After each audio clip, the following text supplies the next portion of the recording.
is the most committed snowbird I've ever met. I told him that I don't know anybody that travels as far as Bolivia for the wintertime. But that's where he's calling in from.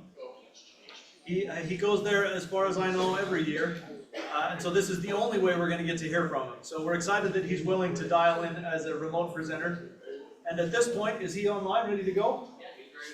Yes, I am. I'm over to Dewey. Thank you. Thank you. Thank you all. Appreciate it. As indicated, I'm coming from a long way away in Bolivia. My wife's family's from here. We've been coming like 30 years. I have bees here. I don't have a choice of stock, so I have Africanized bees here. And I have just backyard bees these days in Oregon. Also help take care of the bees that we have at the university, Oregon State University, where I am an affiliate faculty. My email is there in case you do not have a chance to get a question answered or like to bring up some other material that cover or not cover. Be glad to have a dialogue with you. Going to talk about using HBHC tools. HBHC is Honeybee Health Coalition. A very simple address, .org, Honeybee Health Coalition, all one word, .org. This is an illustration of a guide to varroa mite controls for commercial beekeeping operations. We're going to talk about tools in the sense that tools are a number of different things that we might use to be more effective, more efficient, more successful as beekeepers. And I think as a part of this coalition, Honeybee Health Coalition, we have some of those tools that all of you should be using or perhaps unfamiliar, have not had a chance to use, but perhaps after this we'll have a chance to use them a little bit longer, a little bit more. Let me advance here, and I wish I could be there in live. I'm not back in the States until about 3 weeks from now. I'd like to congratulate one of your own, Darren Cox, down from Cache County. He is a newly appointed member of the pollination subcommittee of one of the ABC agencies, the U.S. Department of Agriculture, but most of their outreach aspects. And he was also recognized as Beekeeper of the Year for the American Honey Producers Association for 2023. Unfortunately, he did not do very well last year. He probably is not at the meeting. He probably has what few counties he had that did survive. He had very heavy losses, probably in California. Not sure if he's there or not. If he is, hello, Darren. Also, another member, past member, Albert Chubak. Albert has flown away and now himself lives in Saskatchewan. You might know him as the developer of the MUB, the Mini Urban Beehive, or the Eco Box. Here he's showing how you would adapt from a Langstroth, regular size frames, to the mini frames that he suggests are used. But otherwise, the management is very similar to a Langstroth hive. Congratulations to Albert for what will be out this next month in April. Do You Speak Bee? A very unique and interesting book, 109 pages, very unique illustrations of bees and what they do when we open up the hive and we have a chance to look at them. Do You Speak Bee? This will be out next month. I'll have a review in the next month ABJ of this particular book. For today, I'm going to talk a little bit more on an emphasis of larger scale. I recognize that many of the larger scale beekeepers are battling the mud and the rains in California these days, but suspect some of them have either dialed in or are there. So welcome. I will cover aspects that will be available for even those of you that haven't got bees or are thinking of bees, and those on a little bit smaller scale as well. One of the issues that we have, and I mentioned this in occurrence with Darren in this past season with very heavy losses, is that do we what is really real in terms of our losses of bee colonies? There have been an awful lot written, a lot of it that is from a perspective that may or may not be very accurate. the trace there to the right is of the number of colonies worldwide. And you can see certainly worldwide, we are not losing bee colonies. We are increasing in many other parts of the world, the number of bee colonies. If you look at the U.S. and cut this off in, as we were looking in terms of CCD 2006, the number of bee colonies had decreased dramatically in the United States to the point of losing something in the area of a couple colonies a year overall in terms of numbers. It depends again on your perspective. If we then follow a trace from 2006 CCD on to the present, we're actually increasing colony numbers, not dramatically, but we are not losing overall colony numbers, although individuals can have a very heavy number of losses in any one year. This is the Bee Informed look at bee colonies, which we started doing in 2008 with our initial surveys of commercial beekeepers, and then in 2011 opening this up to an internet and electronic submission of information. Below you can see the trace for backyard beekeepers. Those would be individuals with less than 50 colonies. Sideliners would be individuals that have an intermediate number, have some other job, and are trying to increase colony numbers or keep colony numbers in check, something in the order of, depends on the definition, 300 or 500 colonies or less. And then commercial beekeepers are those that have 500 or more colonies. I'd like to point out that on this particular survey, which is you putting in the information of that in not shown as 2022 and 3, but of the last 5 years, 4 of those 5 years, we have had losses going back to 2000. 4 of the last 3 of the last 4 years. I'm sorry, going back to 2020. The overall level of losses is over 50%. In other words, start the year with 2 colonies. The average is that you only have 1 at the end of that time. Now shown is the orange is the summer losses. The blue intermediate are levels over the overwintering period, and the red is an overall loss level for the entire year. So I'm talking about overall in a year of losing about half of our colonies. That's a lot of colonies to replace, of course. And if we're growing in numbers, we are in fact even slightly, we are replacing them. This is data that I've generated in the last 14 years from the Pacific Northwest states of Oregon, Idaho, and Washington. This is Oregon. The red line on top, the numbers are overwinter losses. This is not annual, overwinter losses. The dashed line is the the trend line of what's happening. And you can see that trend line for backyard beekeepers is very consistent, losses every year, some higher, some lower, but on average around 40%. The blue lines on the bottom are those of commercial beekeepers, and this happens to be sideliner and commercial, 50 and more colonies. Again, losses up and down. You can see they track the different years. And the trend line you can see, unfortunately, is from when I first started this of a little under 20% of colonies lost in the overwinter period, now to 23% loss on average over the winter period. For the commercials, although last year, 2022-23 was very good year, relative good year for the backyard beekeepers, that average loss is at 38%. So at smaller scale, backyard beekeepers losing on average about double the number of commercial.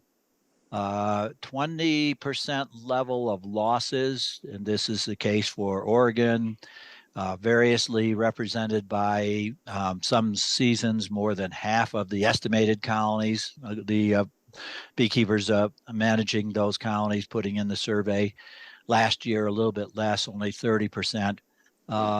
That's trying to make up that 20% of colonies certainly does affect overall bee health.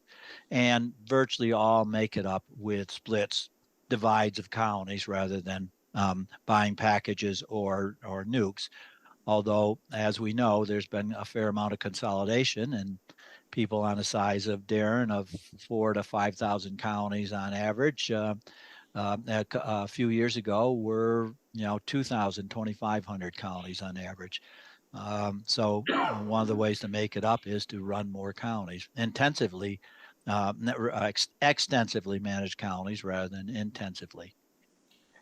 The bee informed data is available. So this is a look at the various states in terms of level of losses. You can click on your own state. You can click on Utah and find out the number of beekeepers that responded. And this goes back again to 2008, number of response and level of losses, and also have an estimate of the number of colonies that are in that report of beekeepers that are full-time in the state and only in the state versus those are migratory. And you will quickly find if you click on any one year in Utah that the measure of the levels of losses is of commercial beekeepers, not backyard. And almost all of them are in the state only part of the year. All right, on to the topic. Let's look at levels of losses. We established in 2014 a group called Honeybee Health Coalition. It includes industry-wide representation. Chris Hyatt has, for the last few years, represented the honey producers, George Hansen, the Beekeeping Federation.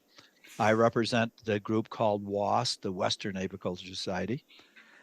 Besides beekeepers, this group includes crop producers, agribusinesses such as Bayer, Corteva, Syngenta, consumer-facing companies, NGOs, researchers, government agencies such as EPA, USDA, and Forest Service, for example, among others. We are organized by group, what we call task force. There are 4 that are shown there. The hive management, this is honeybee hives. This is almost exclusively focused on honeybees as pollinators and honey producers. But because we are not alone in the world, there is some look at also of other pollinators. And of course, the crop pest management group and the second group that is listed there, habitat and nutrition, also look at pollinators and efforts for improving habitat, for example, of not just honeybees, but pollinators in general. And finally, a fourth organization, so way that we're organized is as a bee integrated demonstration network, where we actually, I'll say a few words about in terms of how we want to integrate growers and beekeepers in the real world. I serve on hive management, as does Chris and George, although both of them also are very, very, very interested in the habitat and nutrition aspect. So I mentioned one of our publications is this one, Guide to Varroa Mite Controls for Commercial Beekeeping Operations. And it is an effort to understand how commercial beekeepers are looking at mite control, primarily mite control, but also diseases and other health issues, but primarily mite controls. And the overall response that we get from beekeepers is that they recognize that there's no one silver bullet, no one method works for total mite control. And so there's a bit of an integration of using cultural treatments that do not involve chemicals, are sometimes lower tech, sometimes another instrument, for example, a trap. Sampling of numbers of mites to know what the levels of mites are, but also as importantly, did the control work, sampling pre and post, or at least simply post treatments, and finally use of chemical treatments. And so the principles of IPM is that you can mix and match, and by sampling know the numbers of mites, so that you can then fine tune a control, an effort that you might to try to work in terms of mite control, for example. For our look at commercial operations, we did case studies for 6 individuals. The map shows 3 from the West Coast, Oregon, 2 from California, 2 from the Midwest, an individual from the Eastern U.S. that also is in Southeast. But as you are well aware, in Utah, the home state of beekeepers may, in fact, house the bulk of the beekeeping operation for only a short part of the year, sometimes insignificant amount of the year, because of the migratory nature of our beekeeping. This shows movement from various regions, the Pacific Northwest, the Great Plains area, from the Midwest, from the South, all the way from the Southeast and Northeast, I'm sorry. And this is a USDA publication, Honeybees on the Move, from pollination to honey production and back. And this is the first of several surveys recently that indicate that what used to be the main revenue source for beekeepers, that is product, honey, and bees themselves, no longer is. It is renting bees for pollination. And for many, it is now where they are now in the Central Valley, among the rain and the mud of almond pollination.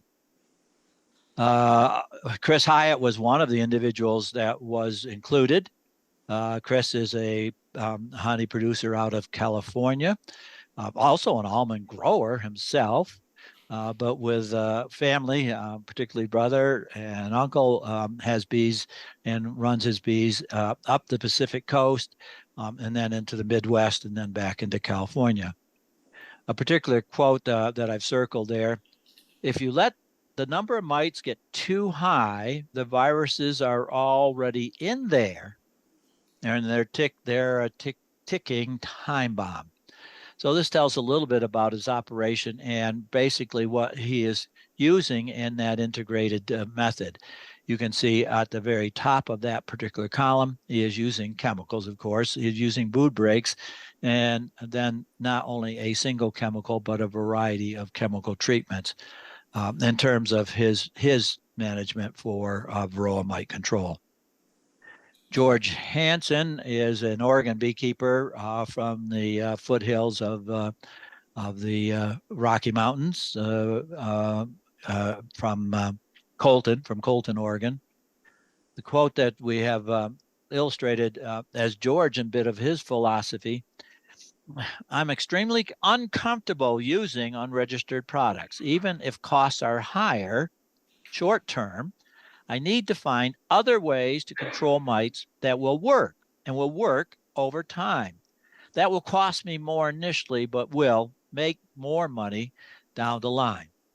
And his case study too illustrates that he does use chemicals, but as you can appreciate here, he is as not using Maverick. He is using the Apivar. But also other varieties of techniques that he's working as well. He is one of the individuals that has invested in the Hilo queens, which is a type of queen that is doing very well in terms of hygienic mite control, hygienic behavior. The publication talks about the methods that are used by beekeepers, chemical and non-chemical. So this is a page that does illustrate some of the use of Apivar, the Amatraz, whether it's used as product that is sold, the apivar in the strips or the plastic strips, or as amatraz as well. Whoops, let me go on. Yeah, okay. Now, I was instrumental in my efforts with Honeybee Health Coalition to develop this. This is called Tools for Varroa Management. We had a lot of input, and we're now actually virtually all of the Honeybee Health Coalition publications are evergreen. They are living documents, so they are not set in stone. They are changed as things change. And of course, with a tool for Varroa, in terms of how we might control Varroa, things have changed drastically. So we initially drafted this in 18, and we're now in an 8th edition already of some of those changes.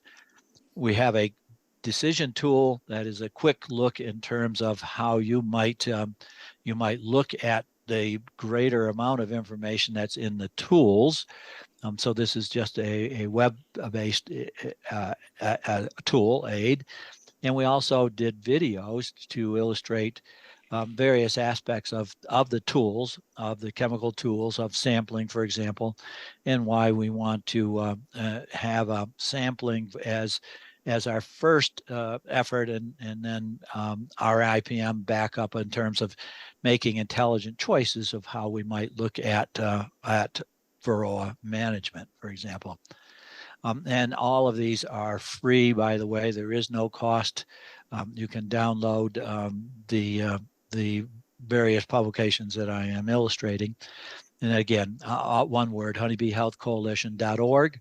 And then the website is very searchable. You can find what you're looking for without getting lost very easily. For example, on Varroa, some of the things that we're talking about is that how would you finish this sentence? Successful Varroa control systems are: we need to control Varroa before the mites reach levels that threaten colony productivity and survival. So what are our successful control? How would we look at in terms of being successful in trying to keep the numbers of mites and their spread of the viruses, enhancement of the viruses down to a reduced amount? We can come up with a number of words that work. A good one, I think, is we are proactive.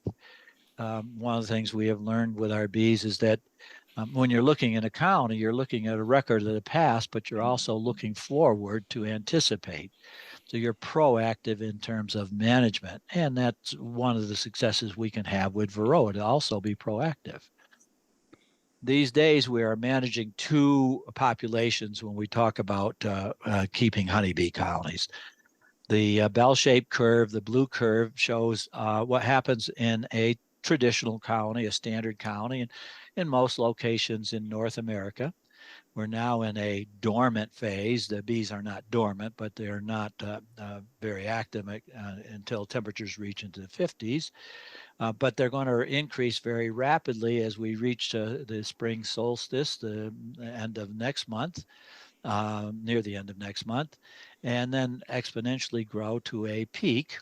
That peak will depend where they're starting from, of course, our management, and certainly the resources that are available, the resources we supply to the colonies, as well as the resources that are there out available.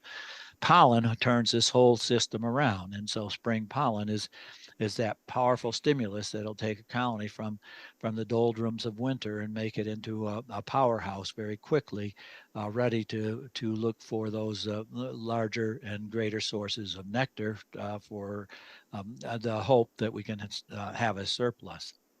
The second management curve in orange is the other population that we have to manage, and that is the management of Varroa mites. It too is in a dormant stage. It's not reproducing in many of our colonies at the present time until the colonies start raising drone brood. and then they start having great deal of success. Those few females that overwinter successfully have a great deal of success over reproducing in the drone brood, moving from the adult drones in which they emerge to workers to feed, then back on to drone brood again to reproduce again in yet another cycle. On average, the female mites can reproduce a little more than 3 times. Each time on drones, producing 2 or 3 mature females. Later in the year, they're going to switch to the more common worker brood, having less individual reproductive success of only 1 female per founder's female that goes into a capped cell or cell just before capping, but still being able to reproduce. Now, much of our effort initially in terms of mites and controlling that population was where these 2 lines intersect in roughly the fall of the year, as the bee population is decreasing and the mite population continues to increase to reach its peak later in the season than the bee population. However, for successful, that's where we have been putting much of our effort, much of the effort in terms of the tools that we have available to try to do that. However, this is where we should now be with our focus. It's a little early for most of us, except those of us that have moved bees to the Central Valley of California. They've already started, but for the rest of us, stay at home, backyard beekeeper, smaller scale, we need to start next month, by the end of next month or early in April. That's where we need to focus, because what we want to do is reduce that curve. That's where we're going to be effective for mite control, not at the intersection of decreasing adult bees and increasing mites, but as the mites are increasing their population. That's where we need to have our control at that what we now say now, this time of the year. That's where we should emphasize control. And that's some of the point of the tools for varroa management for the Honeybee Health Coalition. In terms of sampling, we too emphasize very strongly sampling. Recommend effective sampling, which is washing with soap or with alcohol over other methods. And then depending on how many numbers we obtain in that sampling, making an opinion, making a decision in terms of what we might do for control. And this will vary by time of year. So you can see for dormant season, intermediate control not needing, if our population is less than 1%, this is 1% of adult bees. But promptly control during that dormant season if the numbers are greater than 1%. Now you can see the numbers that vary a little bit when the colonies are their greatest at peak population, promptly control if any of those numbers are over 3%. Now, these are individual, and some individuals will say, no, if it is 1% or increasing from my last sampling time, it is time for me to think about a control to come up with an effective control. So the numbers vary with the season, vary with where we are on those population graphics of either both the adult bee population and brood, and also the mites and mite reproduction numbers as well. So sample first, or simply sample to verify that if you elect to do a control without initially sampling, to verify that the control method that is used is effective, and being effective with that sampling. So here, a backyard beekeeper sampling a nuke will shake a frame, make sure the queen's not on there, shake a frame into a white pan of some sort, honey bucket, take a half a cup, ordinary measuring cup, half a cup, scoop out a level amount of bees from the corner of the dishpan, put it in a sampling device. Here we're using the commercial one available from Vito Pharma, the Mite Check, the one shown in the last photo, and then swirling that sample number of commercial beekeepers will bring the samples to the back of the truck. We'll shake them in a shaker affair, and then count the number of mites to get an estimate of the numbers. And this is where this 1%, 2% comes in. Unfortunately, next month and April and into May, our sampling is highly ineffective because the bees are not on adult workers. They are reproducing in brood, primarily drone brood. And so our sampling is not a perfect measure of what we should do, but it is an indication. And by repeating sampling, we become more effective and more efficient, and the numbers are more reliable in our sampling. I mentioned IPM as a keyword in terms of looking at how we might think of controlling mites. IPM looks initially to try to come up with measures that will help to reduce or flatten that mite growth curve through cultural or physical mechanical means. Physical mechanical means are, for example, our drone brood removal, very effective in April and May. Brood breaks, very effective as the colonies get a little bit bigger, as well as swarm control, equalizing colonies. We don't have a biological control. We've looked at some things, or then chemical controls in general.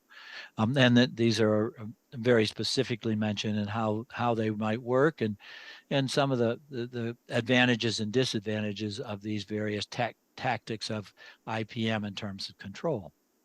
For example, I'm going to throw up some of the non-chemical methods here.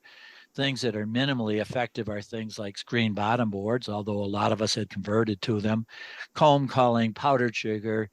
Apiary site can be very effective, certainly. Colony configuration. This is a help by giving colonies individual addresses.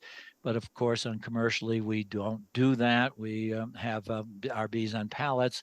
And so we are very different from how bees in nature are effective in terms of their methods of colony control. And then basic sanitation. More effective are things such as drone brood removal. Here we put a medium frame in a full depth box. The bees don't like that 2 to 3 inch space below the bottom bar, and they're going to put some comb in there, particularly in the spring, particularly as they're expanding, particularly as nectar becomes available. And it's going to be drone comb.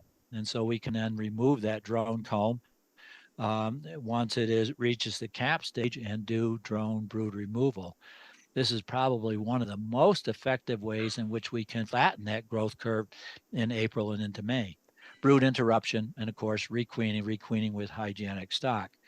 There are some very good stocks out there. The pole line is better than some of just the regular queens that you may buy from Hawaii this time of year, or from a little bit later from California or from the East Coast.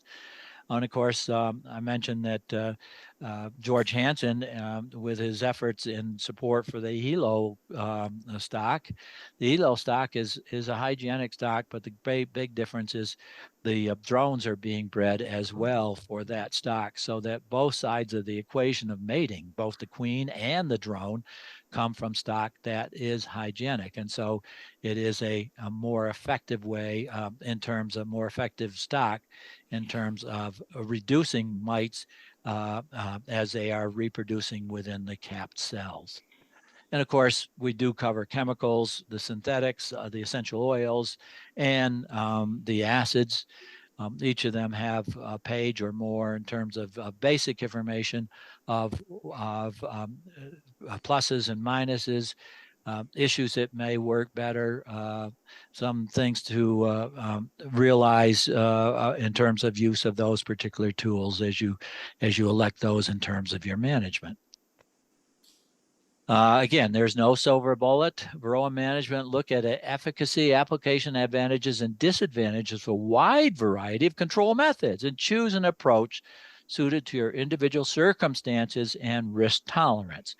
Some of you may have bees for different reasons, and so part of that's going to be the formula for why you might elect to use a particular tool, be it, for example, screen bottom boards or Mite-Away Quick Strips or the current formic acid, the Formic Pro, Life Var oxalic acid. And of course, we have some new products coming online this year. Roxanne, if you have a restricted use permit, and there's going to be a registered product that helps us use oxalic acid as an extended treatment, a material that's going to come on the market. They're taking orders, but it will unfortunately will not be on the market to help you this spring with your varroa control. But I think it will be a useful tool in the long run for keeping oxalic acid in there. It is not a particularly effective tool when there's brood. This is what we talk about. But if the numbers are low, oxalic acid extended will help keep the numbers low through the year. One of the other publications from the Honeybee Health Coalition that I'm particularly proud of, another one that I'm the principal author of, is that the BMPs. The BMP's 8 chapters are soup to nuts, talk about PPPE, the apiary hive, minimum pesticide risk, IPM, of course, other pests, queen health, nutrition, and then have a good section in terms of resources, all packaged in a nice, neat, informative, easy to read, but also interesting to read the way we have designed these publications. And again, free as a download to your own computer. We have also a information page in terms of resources. It covers a number of different topics: pesticides, nutrition. I'm showing what we list for additional pests. So these are some of the other sources that you might go to. These are live click-ons that you, for example, under additional pests, you may be interested in what I developed when I was at Delaware, the Mid-Atlantic Apiculture Research Extension Consortium. We were 5 states that grouped together and developed a number of resources, and you might use those. A number of things from Florida, Clemson, and our own Oregon State University webinar series. Disease resources you can see again from Georgia, very good information, AFB, EFB, USDA, of course, University of Minnesota, and again, our own webinar series. So additional resources. Is there a question or no? Okay. Pest management guides and cooperation with other groups of grower groups, again, to help. This is more directed towards the growers, and I know some of you are growers as well as beekeepers. So in conjunction with the United Soybean Board, pest management practices for soybeans, with the Canola Association, pest management practices for pollination protectors in canola fields. And some of you are corn growers with the National Corn Growers Association, pest management practices for pollination protection in field corn. And these are all best management practices, IPM directed, directed for the growers, but also information if you are on a farm or you husband your bees for a while on a farm of growers of any of these crops, that you should know what they're doing with their cultivation, their crops, and perhaps you can help direct them to a more bee-friendly siting for your bees by their management practices with their own crops. We have a bee integrated project designed to bring growers and beekeepers together in field tours. We have done several of these in different places in California, none in Utah, but we have in Idaho. We've done a couple in the upper Midwest as well, to try to bring the beekeeper in blue and the grower in green together in real life situations. I'm not going to show the video. There's a very good informative video. Here's Bob Sears from Eastern Missouri. He's talking about the 3 aspects of how the Honeybee Health Coalition looks in terms of trying to deal with this issue of honeybee health issues vis-a-vis the growers, their use of pesticides, and also us in terms of our use of the pesticides and varroa control, and then to integrate that with having available when the bees need it, forage, and trying to improve nutrition. Bees have a number of stressors, and certainly nutrition stress is one of the major aspects that we need to look at. What has been available to the bees in the past, many of you have been beekeepers for a number of years, and you know, with a number of factors, one of which, of course, is climate change, but prior even to that, our available forage for our bees is diminishing, and we need to try to get back to where bees have we can minimize that nutritional stress. One of the individuals that participated in our integrated project is Randy Vorek. He keeps bees in a number of different states. I think his home is out of Bismarck in North Dakota, but also very active in Texas beekeeping, and is now in California with his bees. And one of the things that we did with the project is he spent time on a farm with growers, and the growers then spent time in the bee yard with Randy, working alongside, not as visitors, not to have a coffee break or a beer break at the end of the day, but to put in long days in terms of what it takes to be a beekeeper, and in Randy's situation, what it takes to be that crop grower, and what some of their choices might be as well. I'm sorry. One of our other activities, Honeybee Health Coalition, is to react or integrate with the various agencies, certainly with agencies that are mainstream for all of us. NRS, the U.S. Department of Agriculture, of course, EPA, Department of Defense, Transportation, certainly. More recently, we have attempted to interact with the Farm Bill that right now is going nowhere, but try to get more habitat issues into Farm Bill. And prior to that, and this past December with the U.S. Geological Service, because they were considering dropping a program that they do with pesticide mapping. And in part, maybe because of our letter as part of a group, but many, perhaps you as a beekeeper, did offer them advice, and they are going to reinstitute that pesticide mapping. This is primarily through Field Watch, but through some others as well. There is a very active element in Honeybee Health Coalition to look at pesticides. The varroacide assessment team is looking at three primarily objectives: use laboratory trials to screen dozens of candidate compounds and assess their efficacy against varroa mites and safety for pests. So this is the first step to find out, does it work? Does it work against the pest, the varroa mite? Objective 2 is to take candidates that seem to be effective at very low levels of material, toxic materials, the compounds, showing promise for lab trials, and run the field trials using these compounds in full-scale honeybee colonies.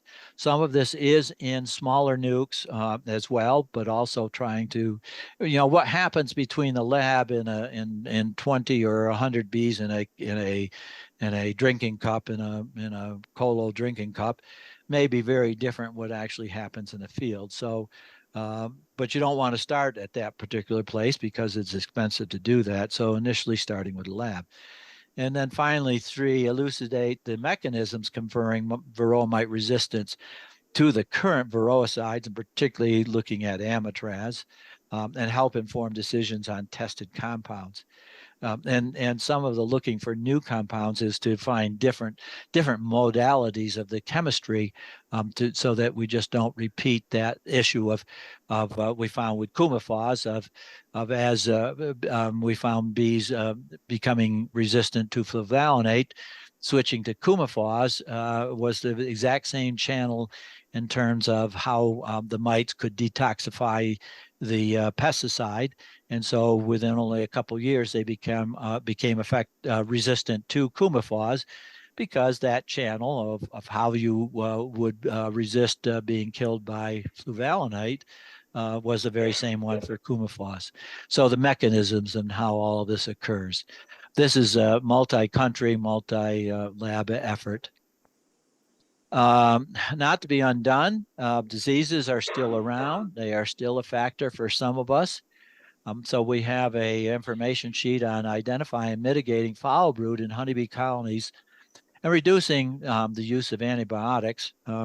You're well aware that our continued use of antibiotics is now subject to having a prescription or a food directive from a veterinarian. And so this is also information in terms of helping veterinarians assist us in terms of being up in terms of the antibiotics. We have a page on the AFB. Here's the page on EFB. Now, EFB is a bi-coastal issue, certainly. Here in Oregon, the states of Oregon, Washington, and California just received a grant in excess of almost $5 million for 3 years to look at EFB, look at how it may affect colonies as we move them and as we move them onto different pollination sources.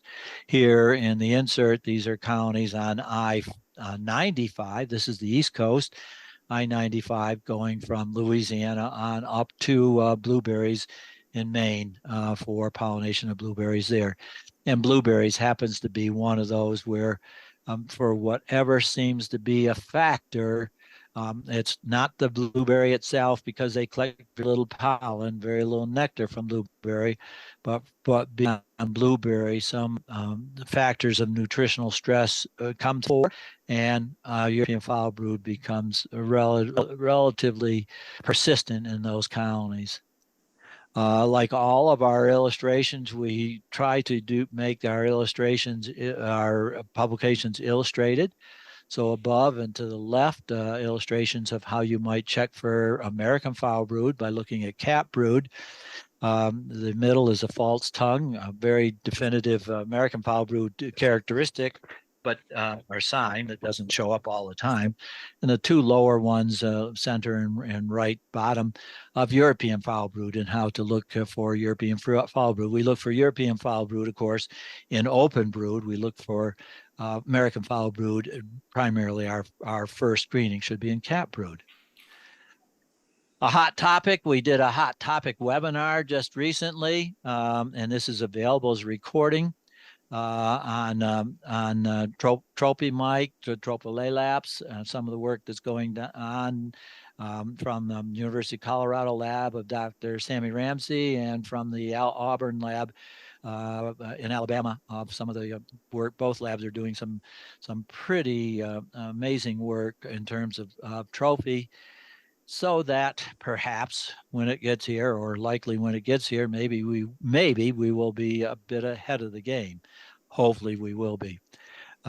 This is information that, and if you would like a copy of the annual report of all of what we do as Honeybee Health Coalition, I'll be glad to send it to you. Again, my email is Karen with my first initial D @oregonstate.edu, education. Brand new, and something that all of you should now be getting into your toolbox, is honeybee nutrition. This is just out within the last month. It includes a lot of information, for example, of the commercial supplements that are available, protein and sugar as well, sugar supplementation as well, methods of feeding shown here with illustrations, and some of the pros and cons of when and why you might use supplementation with sugars, for example.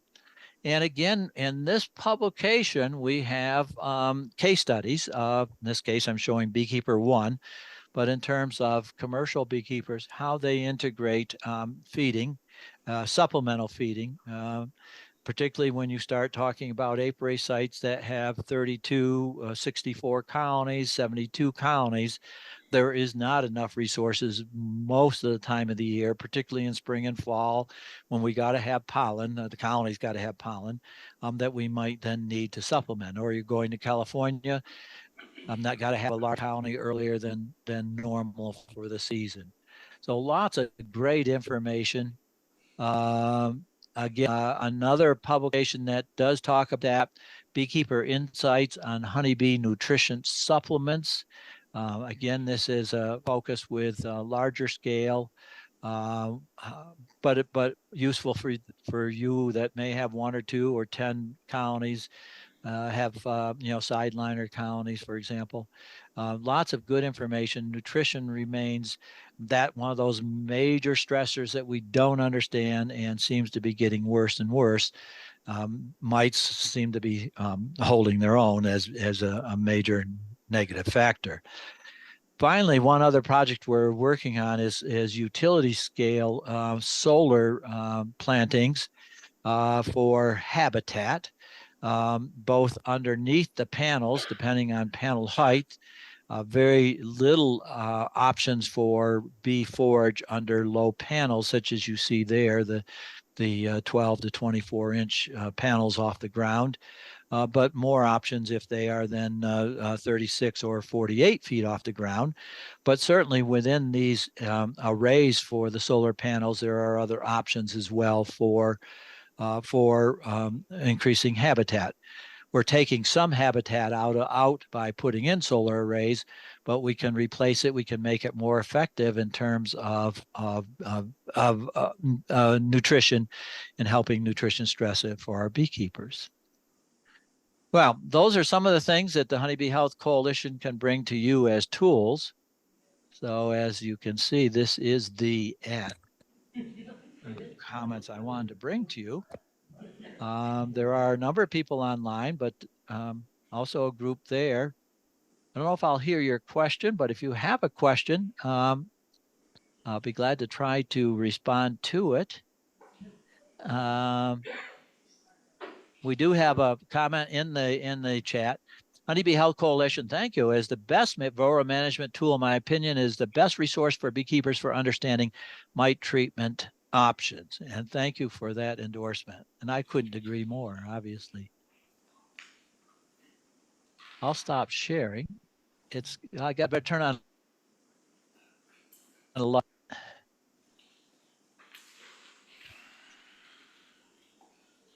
Now maybe you can see me.